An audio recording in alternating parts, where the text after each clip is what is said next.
இதாவது பரவாயில்லைங்க. இதை தாண்டி ஒரு ரூல் ஒண்ணு போட்டாங்க.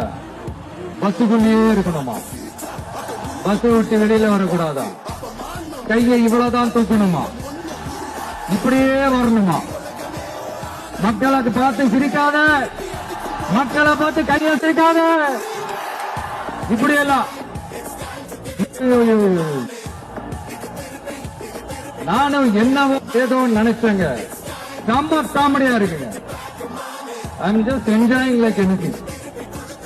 நேரடியாவே கேட்கிறேன், சிஎம் சார் மிரட்டி பாக்குறீங்களா? அதுக்கு இந்த விஜய் ஆள் இல்ல சார், அதுக்கு நாம ஆள் இல்ல சார். என்ன செஞ்சிருவீங்க?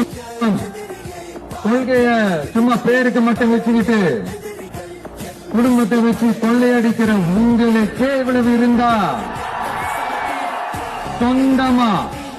சொந்தமா உழைச்சி சம்பாதிச்ச எனக்கு எவ்வளவு இருக்கும்?